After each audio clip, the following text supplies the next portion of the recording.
The Middle Ages began when the Western Roman Empire fell in the 5th century. This period lasted for hundreds of years. Without the Romans to provide protection, medieval Europe became a violent and dangerous place.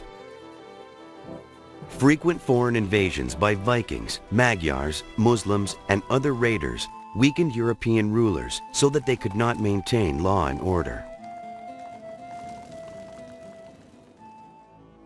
Seizing the opportunity, wealthy nobles seeking to expand their power and landholdings began fighting one another for territory. Out of this chaos emerged a new political and social system called feudalism. Because European kings weren't strong enough to control the battling nobles who were challenging their power, they struck a deal with them instead. In a formal ceremony, a monarch would give a noble a fief or grant of land. The monarch also promised to protect the noble. In exchange, the noble swore an oath of loyalty, vowing to be faithful to his lord, the monarch, and to supply him with armed warriors and other services. Through this feudal contract, the noble became the vassal of a king or queen. The monarch's vassals became lords themselves by subdividing their fiefs and acquiring vassals of their own. Like their overlords, these lesser nobles had to publicly promise their loyalty and support in return for land and protection. Often, the same man was both lord and vassal. Lord to a less powerful noble below him, and vassal to a more powerful noble above him. Feudal society had a strict social order. The monarch was at the top. Directly below him were the upper nobility. Even though they were below the king, it was these local lords who controlled most people's lives. The social hierarchy continued down through the rest of society. Just under the nobility were the knights, mounted warriors who did battle for their lords. Nobles also sometimes hired men-at-arms, soldiers who had the same equipment as knights, but not their social standing. The peasants were at the bottom of the social order. They were generally poor, uneducated laborers who lived and worked on the land owned by the nobles.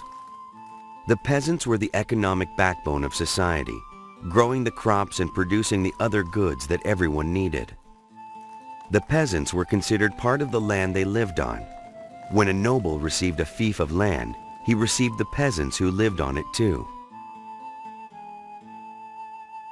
Peasants couldn't leave the land without the lord's permission, and they had to obey the lord's laws. They also had to work for the lord, farming his lands and giving him regular payments of what they produced. In return, the peasants were allowed to farm some of the lord's land for themselves.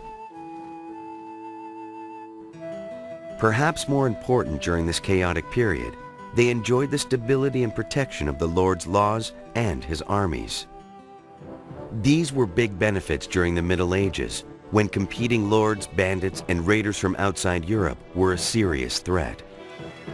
A main source of protection during the Middle Ages was a castle. An army that was barricaded inside a castle was incredibly difficult to defeat. And nobles, safe inside their castles, were able to build up their armies and expand their power. But the castles were more than just strongholds for the nobility. They also protected the entire community. During times of trouble, the local peasants gathered for safety inside the castle walls and often helped to defend the castle. Under feudalism, the overlords, lesser lords, knights, and peasants all depended on one another for survival. Life may not have been easy for most people, but feudalism turned chaos into order and offered stability during a violent and uncertain age.